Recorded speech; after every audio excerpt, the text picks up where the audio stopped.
आप में से कितने लोगों ने स्टीव जॉब्स की स्टैनफोर्ड कमेंसमेंट स्पीच देखी है? स्टीव जॉब्स जो एप्पल के फाउंडर थे, उनकी स्टैनफोर्ड वाली एक स्पीच है 20 मिनट की। अगर आप में से बाकी लोगों ने नहीं देखी है तो आई स्ट्रांगली रिकमेंड यू कि एक बार आप जा करके यूट्यूब पे वो ज़रूर देखें। तो अपनी उस स्पीच में वैसे तो उन्होंने बहुत सारी बातें कही और सारी ही कमाल की थी। तो आज शब्द सारे स्टीव जॉब्स के हैं। मैं तो बस उन्हें आवाज़ देकर हिंदी में और बहुत ही आसान भाषा का प्रयोग करके आप तक पहुंचा रहा हूं, ताकि कोई एप्पल कंपनी के फाउंडर स्टीव जॉब्स, जो कि एक ब्रिलियंट लीडर रह चुके हैं, तो क्या ऐसा हो सकता है कि जो बातें स्टीव जॉब्स ने अपने जीवन के 50 सालों में सीखी हो वो आप सिर्फ 15 मिनट में सीख पाओ? वेल, इसका जवाब है हाँ, ऐसा हो सकता है। स्टीव जॉब्स ने स्टैनफोर्ड यूनिवर्सिटी में एक स्पीच दी थी और उसमें उन्होंने अपने जीवन की सबसे बड़ी लर्निंग्स को 15 मिनट में बताया था। 3 का सुनी, ऐसा ना हो जो विश्व की सबसे बेहतरीन स्पीच को सिर्फ लैंग्वेज बैरियर की वजह से ना सुन पाए। तो मन को सारी चिंताओं और बाहरी विचारों से मुक्त कर दें। आज आप वो सुनने वाले हैं जिसकी वजह से आपकी जिंदगी में एक विस्फोटक परिवर्तन आ सकता है। इस स्पीच को सुनने के बाद में आप आंदोलित हो उठेंगे। तो आइए बिना किसी देरी के हम शुरुआत करते हैं। धन्यवाद। आज विश्व के सबसे बेहतरीन विश्वविद्यालयों में से एक के दीक्षांत समारोह में आप सभी के साथ होना मेरे लिए सम्मान की बात है। मैं आपको सच बताना चाहता हूँ, मैं कभी किसी कॉलेज से पास नहीं हुआ और आज पहली बार मैं किसी कॉलेज ग्रेजुएशन समारोह के इतने नज़दीक तक पहुँचा हूँ। आज मैं आप सभी को अपने जीवन की 3 कहानियाँ सुनाऊंगा। ज़्यादा नहीं, बस 3 कहानियाँ। पहली कहानी है डॉट्स कनेक्ट करने के विषय में। रीड कॉलेज में एडमिशन लेने के बाद मैंने 6 महीने के अंदर ही पढ़ाई छोड़ दी थी, लेकिन मैं उसके 18 महीने बाद तक वहाँ किसी तरह आता जाता रहता। तो सवाल यहाँ पर यह आता है कि फिर मैंने कॉलेज क्यों छोड़ा? वेल, इसकी शुरुआत मेरे जन्म से पहले की है। मुझे जन्म देने वाली माता एक यंग अविवाहित ग्रेजुएट स्टूडेंट थी और वो चाहती थी कि मुझे कोई गोद ले ले, लेकिन इसी के साथ वो ये भी चाहती थी कि जो भी मुझे गोद ले वो कॉलेज ग्रेजुएट ज़रूर रहे। और इस प्रकार पहले से ही सब कुछ सेट था। मैं एक वकील और उसकी पत्नी के द्वारा एडॉप्ट किए जाने वाला था, लेकिन जैसे ही मैं इस दुनिया में आया, लास्ट मिनट पर उन्होंने अचानक अपना मन बदल लिया और उन्होंने कहा कि उन्हें तो एक लड़की चाहिए थी। इसीलिए आधी रात को मेरे माता पिता को कॉल किया गया, जो कि वेटिंग लिस्ट में थे, और उन्हें कॉल करके बताया गया कि हमारे पास में एक बेबी बॉय है, क्या आप उसे गोद लेना चाहेंगे? और उन्होंने तुरंत हाँ कर दी। लेकिन बाद में मेरी जन्म देने वाली माता को पता चला कि जिन्होंने मुझे गोद लिया है वो कॉलेज ग्रेजुएट नहीं है और पिता तो हाई स्कूल पास भी नहीं है, और इसीलिए उन्होंने अंतिम एडॉप्शन पेपर पर साइन करने से मना कर दिया। लेकिन फिर कुछ ही महीने बाद मेरे होने वाले माता पिता ने मेरी माँ को वचन दिया कि हम इसे कॉलेज ज़रूर भेजेंगे, और इस वजह से उसकी माता मान गई और फिर मुझे अडॉप्ट कर लिया गया। और कुछ इस तरह मेरी ज़िंदगी की शुरुआत हुई और 17 वर्ष के बाद में मैं कॉलेज गया। लेकिन गलती से मैंने स्टैनफोर्ड जैसा ही एक महंगा कॉलेज चुन लिया। मेरे वर्किंग माता पिता की सारी पूंजी पढ़ाई में खर्च होने लगी और 6 महीने बाद मुझे इस पढ़ाई का कोई भी महत्व नहीं दिखाई दे रहा था। मुझे कोई आइडिया नहीं था कि मैं अपनी ज़िंदगी में क्या करना चाहता हूँ। कोई आइडिया नहीं था कि किस तरीके से कॉलेज मेरी मदद करेगा अपनी ज़िंदगी में कुछ करने के लिए। और यहाँ पर मैं अपने माता पिता की जीवन भर की पूंजी पढ़ाई में खर्च करता जा रहा हूँ। और इसीलिए मैंने कॉलेज ड्रॉप आउट करने का डिसीजन लिया और यही सोचा कि जो होगा अच्छा होगा। उस समय मुझे ये चीज़ बहुत ही डरावनी लगी, लेकिन जब बीते समय को आज मैं देखता हूँ तो मुझे लगता है कि ये मेरी ज़िंदगी का सबसे बेस्ट डिसीजन था। वो कैसे, मैं आपको अभी बताता हूँ। जैसे ही मैंने कॉलेज ड्रॉप आउट किया था तो मैंने उन क्लासेस को करना छोड़ दिया था जिसमें मेरा इंटरेस्ट नहीं था, और मैं केवल उन्हीं क्लासेस को करता था जिसमें मेरा इंटरेस्ट था। और ये सब कुछ करना कोई इतना आसान भी नहीं था, क्योंकि मेरे पास रहने के लिए कोई कमरा नहीं था। इसलिए दोस्तों के कमरों में मैं ज़मीन पर सोता था। मैं कोक की बोतलों को लौटा कर मिलने वाले पैसों से खाना खाता था। मैं हर संडे 7 मील पैदल चलकर हरे कृष्णा मंदिर जाता था, जिससे कि हफ्ते में कम से कम एक बार मैं पेट भरकर खाना खा सकूं, और ये मुझे बहुत ही अच्छा लगता था। अब मैं आपको बताता हूँ कि क्यों कॉलेज ड्रॉप आउट करना मेरी ज़िंदगी का सबसे बेस्ट डिसीजन था। उस समय रीड कॉलेज देश की सबसे अच्छी जगह थी जहाँ कैलीग्राफी सिखाई जाती थी। पूरे कॉलेज परिसर में हर एक पोस्टर, हर एक लेवल पर बहुत ही खूबसूरती से हाथों से कैलीग्राफ किया जाता था। और क्योंकि मैं कॉलेज छोड़ चुका था, इसलिए मुझे सामान्य क्लासेस करने की कोई आवश्यकता नहीं थी। तो मैंने निर्णय लिया कि मैं कैलीग्राफी की क्लासेस करूंगा और इसे अच्छी तरीके से सीखूंगा। तो मैंने सेरिफ और सैन सेरिफ टाइप फेसेस के बारे में सीखा, अलग अलग अक्षरों के बीच में स्पेस वेरी करना सीखा, और किसी अच्छी टाइपोग्राफी को क्या अच्छा बनाती है यह भी मैंने सीखा। यह सब कुछ बहुत खूबसूरत था, ऐतिहासिक था और इतना आर्टिस्टिक था कि इसे साइंस के द्वारा कैप्चर नहीं किया जा सकता था, और ये सभी मुझे बहुत ही आकर्षक लगता था। उस समय मेरा ऐसा कोई भी विचार नहीं था कि मैं इन चीज़ों का प्रयोग कभी अपने जीवन में करूंगा। लेकिन जब 10 साल बाद हम अपना पहला मैकिंटोश कंप्यूटर बना रहे थे, तब मैंने इसे मैक में डिज़ाइन कर दिया और यह बहुत ही खूबसूरत टाइपोग्राफी वाला विश्व का पहला कंप्यूटर बन गया।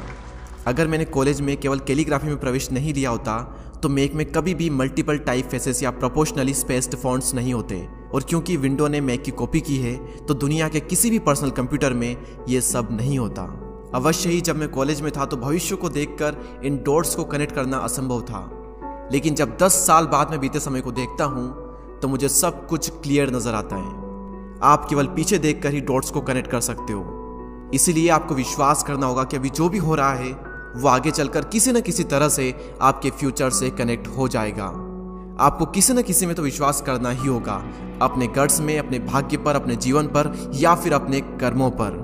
किसी न किसी चीज पर तो विश्वास करना ही होगा, क्योंकि इस बात में विश्वास रखना कि आगे चलकर डॉट्स कनेक्ट होंगे, ये आपको अपने दिल की आवाज सुनने की हिम्मत देगा।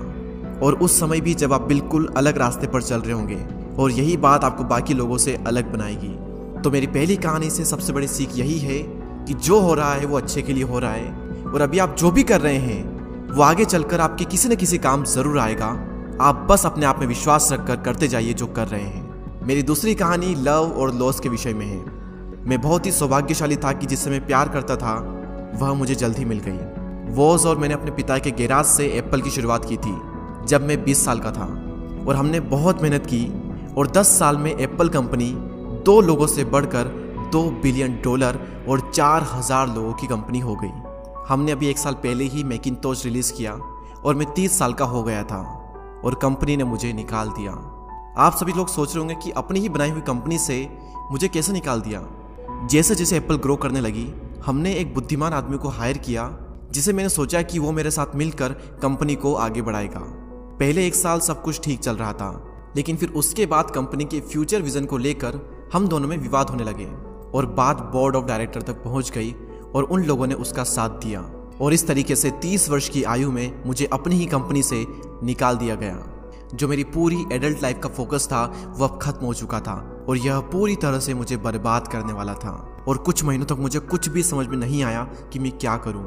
मैं एक बहुत बड़ा पब्लिक फेलियर था और एक बार तो मैंने वैली छोड़कर जाने का भी सोचा, लेकिन धीरे धीरे मुझे एहसास हुआ कि मैं जो काम करता हूँ मैं उसके लिए अभी भी पैशनेट हूँ। एप्पल में जो कुछ भी हुआ उसकी वजह से मेरे पैशन में थोड़ी भी कमी नहीं आई। मुझे उन्होंने अस्वीकार कर दिया, लेकिन फिर भी मैं अपने काम से प्यार करता हूँ और इसीलिए मैंने एक बार फिर से शुरुआत करने की सोची। मैं उस वक्त ये नहीं देख पाया था, लेकिन अब मुझे लगता है कि एप्पल से निकाले जाने से अच्छा मेरे साथ कुछ और हो ही नहीं सकता था। सफल होने का बोझ अब बिगिनर होने के हल्केपन में बदल चुका था। मैं एक बार फिर से स्वयं को बहुत ही हल्का महसूस कर रहा था और इसी आज़ादी की वजह से मैं अपने जीवन के सबसे क्रिएटिव पीरियड में चला गया। अगले 5 सालों में मैंने एक कंपनी नेक्स्ट और दूसरी कंपनी पिक्सर शुरू कर दी और इसी दौरान मैं एक बहुत ही अद्भुत महिला से मिला जो कि आगे चलकर मेरी पत्नी बनी। पिक्सर ने विश्व की पहली computer animated movie toy story बनाई और आज के समय यह दुनिया का सबसे सफल एनिमेशन स्टूडियो है। और एप्पल ने एक अप्रत्याशित कदम उठाते हुए नेक्स्ट को खरीद लिया और मैं फिर से एप्पल में चला गया। आज एप्पल नेक्स्ट द्वारा विकसित की गई टेक्नोलॉजी का उपयोग करती है। तो यहाँ पर मैं पूरे विश्वास के साथ में कह सकता हूँ कि अगर मुझे एप्पल से नहीं निकाला गया होता तो ये सब कुछ मेरे साथ नहीं होता। यह एक कड़वी दवा थी, लेकिन मेरे विचार में एक मरीज को इसकी ज़रूरत थी। कभी कभी ज़िंदगी आपको इस तरह की ठोकर मारती है, लेकिन आप विश्वास मत खोइए।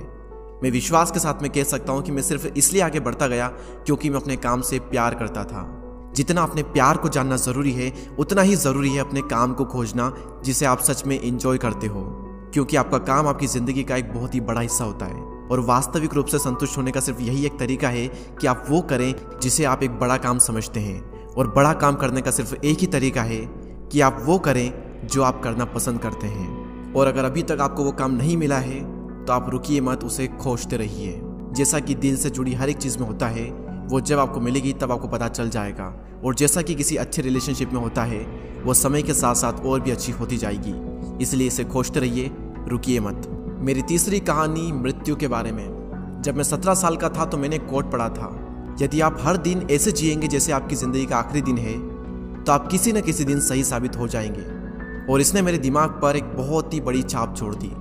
और तब से पिछले 33 सालों से मैं हर सुबह उठकर शीशे में देखता हूँ और खुद से एक सवाल करता हूँ कि अगर आज का दिन मेरी ज़िंदगी का आखिरी दिन होता तो क्या मैं आज वो करता जो मैं करने वाला हूँ। और अगर इसका आंसर ना होता है तो मैं समझ जाता हूँ कि कुछ न कुछ बदलने की ज़रूरत है। इस बात को याद रखना कि एक दिन मरना है किसी भी चीज़ के खोने के डर को दूर करने का सबसे अच्छा तरीका है।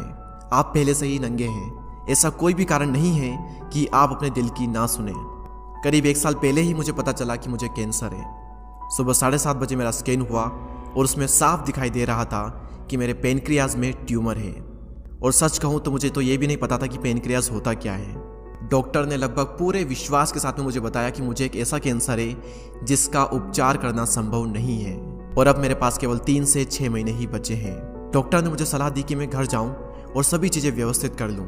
यानी कि डॉक्टर की भाषा में इसका मतलब था कि आप मरने की तैयारी कर लीजिए। यानी कि वो सारी चीज़ें जो आप अगले 10 साल में करने वाले थे वो बचे हुए दिनों में कर लीजिए, क्योंकि आपका अंतिम समय आ चुका है। मैंने इस डायग्नोसिस के साथ में पूरा दिन बिता दिया और शाम को मेरी बायोप्सी हुई, जहाँ पर मेरे गले के रास्ते से पेट से होते हुए एक एंडोस्कोप डाला गया और एक सुई से ट्यूमर के कुछ सेल्स निकाले गए। उस वक्त मैं पूरी तरह से बेहोश था, लेकिन मेरी पत्नी और वहाँ पर जो भी उपस्थित था कि जब डॉक्टर ने माइक्रोस्कोप से मेरे सेल्स को देखा तो वह भी रो पड़ा, क्योंकि सेल्स को देखकर डॉक्टर समझ गया था कि मुझे एक बहुत ही दुर्लभ प्रकार का कैंसर हुआ है जो कि सर्जरी से ठीक हो सकता है। तो मेरी सर्जरी हुई और सौभाग्य से मैं अब बिल्कुल ठीक हूँ। मौत के इतने करीब तक मैं पहले कभी भी नहीं पहुँचा और मैं उम्मीद करता हूँ कि आने वाले कुछ समय तक मैं पहुँचूँ भी ना। और यह सब देखने के बाद मैं पूरे विश्वास के साथ में यह कह सकता हूँ कि मृत्यु एक उपयोगी लेकिन विशुद्ध रूप से बौद्धिक संकल्पना है। कोई भी मरना नहीं चाहता, यहाँ तक कि वो लोग जो स्वर्ग जाना चाहते हैं वो भी वहाँ जाने के लिए मरना नहीं चाहते। मृत्यु ही वो स्थान है जहाँ पर हम सभी लोग जाते हैं। आज तक कोई भी इससे बचा नहीं है और ऐसा होना ही चाहिए, क्योंकि इस जीवन का एकमात्र सबसे बड़ा आविष्कार है वो है मृत्यु। यह जिंदगी को बदलती है, पुराने को समाप्त करने का रास्ता खोलती है। और इस समय पर आप सभी लोग नए हैं और कुछ ही दिनों में आप सभी लोग पुराने हो जाओगे और रास्ते से साफ हो जाओगे। इतना ज़्यादा नाटकीय होने के लिए मैं आप सभी से माफ़ी चाहता हूँ, लेकिन यही सत्य है। आपका समय बिल्कुल सीमित है, इसलिए इसे किसी और की ज़िंदगी जीकर व्यर्थ मत कीजिए। बेकार की सोच में मत फंसिए, अपने जीवन को दूसरों के हिसाब से मत चलाइए, औरों के विचारों के शोर में अपने अंदर की आवाज़ को मत दबाइए। और सबसे महत्वपूर्ण यह है कि अपने दिल और सहज बुद्धि की बात सुनने का साहस रखें, क्योंकि वे पहले से ही जानते हैं कि तुम वास्तव में क्या बनना चाहते हो। तो पहले अपने दिल की आवाज़ सुने, बाकी सारी चीज़ें सेकेंडरी है। और अंत में मैं आप सभी से यही कहना चाहूँगा, स्टे हंग्री, स्टे फुलिश। मैंने हमेशा अपने लिए यही मांगा है और अब जब आप सभी लोग यहाँ से ग्रेजुएट हो रहे हैं तो मैं आप सभी के लिए भी यही विश करता हूँ, स्टे हंग्री, स्टे फुलिश। यानी कि भूखे रहिए और मूर्ख रहिए। भूखे यानी कि कुछ करने की भूख आपके अंदर होनी चाहिए, और मूर्ख रहो क्योंकि मूर्ख रहकर ही आप कुछ सीख पाओगे। अगर आपको ये लगता है कि आप सब कुछ पहले से जानते हैं तो आप कुछ भी नहीं सीख पाएंगे। तो भूखे रहिए और मूर्ख रहिए। Stay hungry, stay foolish.